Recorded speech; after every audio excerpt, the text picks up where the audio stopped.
So Apple have just announced their brand new iPhones and iPads as part of their September announcement, but what is in it for music creators on mobile platforms? In this video, I'm going to let you know. Let's go. Hi, my name is Pete and this is Studio Live Today, where I help you create, record and release your best music. And in this video, we're taking a look at the new announcements from Apple all around iPhone and iPad, with a few other things thrown in there. But the big question is, if you're a mobile content creator, so you create music or video, what do the changes actually mean for you? So let's dive in and take a look at the key changes now. So let's not bury the lead. The biggest change is the new iPhone 11, and to simplify things, we've now got three different iPhones. We've got iPhone, iPhone Max and iPhone Pro. Now you can check out the other videos and Apple's own website if you want all the details, but basically we've got more cameras, we've got more power, we've got faster processors. So this is good news, because if you are in the market to buy a new iPhone, then you are going to get the best one now. And the other good news is that the prices are not as steep as you would think. Again, check the website and you can check out exactly what they look like, but this means good things for the second-hand and refurbished market, which we'll talk about in a moment.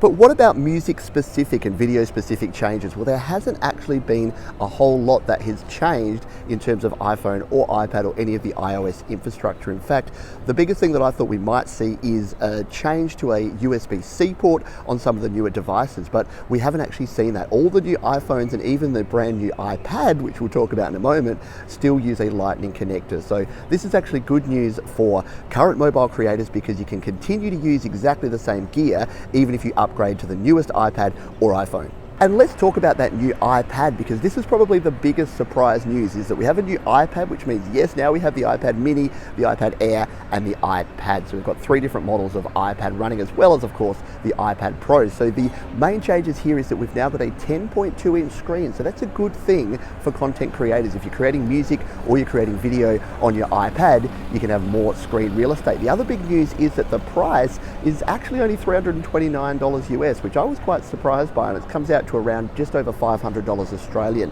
And even for the next model up, it's around $700 for a 128 gig brand new iPad. So if you are looking for an iPad that's not necessarily the Pro, if you don't need the Pro features, this could be a really great addition. And you have the benefit of a Lightning port and a headphone jack. So yes, the iPad, the new iPad, is the only new device being released that still has a 3.5mm headphone jack, which you know I'm going to be excited about. So what are the big takeaways here? Well, for music and for video creators, there's not a whole lot here different, but for me, the biggest good news from this event is that because we've got new devices and because the prices are not through the roof, it means that the second-hand, the refurbished, the used iPads and iPhones that people can pick up now are going to be cheaper than ever. And that's great news, because it means that more people, more of you, can get better devices in your hands for creating your own music and video. So that is a good thing.